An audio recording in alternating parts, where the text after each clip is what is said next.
बहुत पहले एक फ़िल्म आई थी जिसका नाम था डॉन। और उस फिल्म में एक गाना था जिसका मुझे था इंतज़ार, जिसके लिए दिल था बेकरार। वो घड़ी आ गई आज।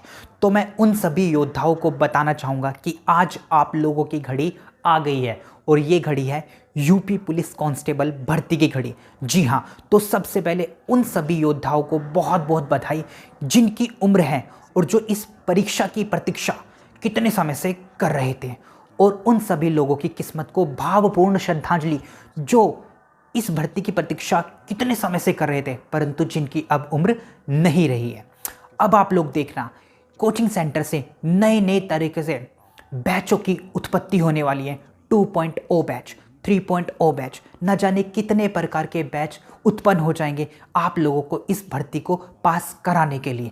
पर आप सभी को इन सभी के चक्कर में नहीं पड़ना चाहिए, फोकस के साथ तैयारी कीजिए। वो हरिवंश राय बच्चन ने कहा भी था कि मदिरालय जाने को घर से चलता है पीने वाला, किस पथ से मैं जाऊं असमंजस में है भोला भाला। अलग अलग पथ बतलाते सब, पर मैं यह बतलाता हूँ, राह पकड़ तू एक, चला चल पा जाएगा मधुशाला। ज़्यादा बैचेस और सब्सक्रिप्शन के चक्कर में ना पड़े, फोकस के साथ तैयारी कीजिए। किसी एक चीज़ को, किसी एक मटेरियल को, किसी एक टीचर्स को फॉलो कीजिए और उनके बताए रास्ते पर चलने का प्रयत्न कीजिए।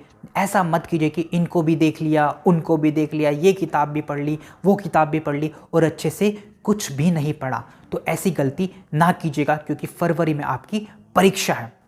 अब बात कर लेते हैं इस परीक्षा के बारे में। खैर, इस परीक्षा से आए हैं 60,244 पद। जी हाँ, 60,244 पद बहुत ज़्यादा है सुनने में। जी नहीं, बहुत ही कम है क्योंकि इतने सालों बाद आपको देखने को मिल रहा है। मैं आप लोगों को एक बात बताना चाहता हूँ, अगर आपको किसी भी परीक्षा के फॉर्म के बारे में जानकारी प्राप्त करनी है कि इस परीक्षा के फॉर्म कब आएंगे, तो सिर्फ 2 साल पर फोकस कर लीजिएगा। एक तो वो साल जब नई नई सरकार का गठन होता है, और दूसरा वो साल जब सरकार का आखिरी साल होता है। तब आपको पता चल जाएगा कि फॉर्म आएंगे या नहीं। अगर पहले साल में आ गए तो ठीक, वरना आखिरी साल में तो ज़रूर आ जाएंगे। यही इस बार भी हुआ है। एक ही बार 60,000 भर्ती देने से अच्छा है कि हर साल 12-12 हज़ार करके भर्ती दे दी जाए।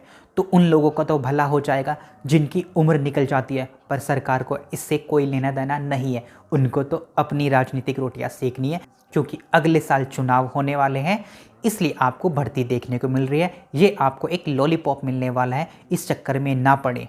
अपनी परीक्षा की तैयारी करें और वोट केवल उसी को दे जो आपके लिए सही हो, जो आपकी उम्मीदों पर खरा उतरे। जाति धर्म को देखकर वोट ना दे। कहीं ना कहीं एक कारण यह भी होता है, जब व्यक्ति अपने लिए प्लान बी सोचता है।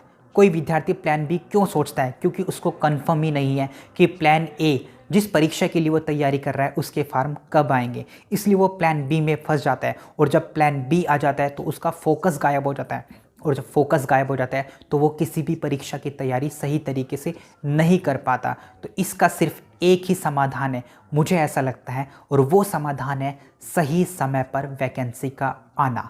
जी हाँ, मैं रिपीट कर देता हूँ, अगर सही समय पर वैकेंसी आएगी तो प्लान बी की आवश्यकता पड़ेगी ही नहीं। Thank you.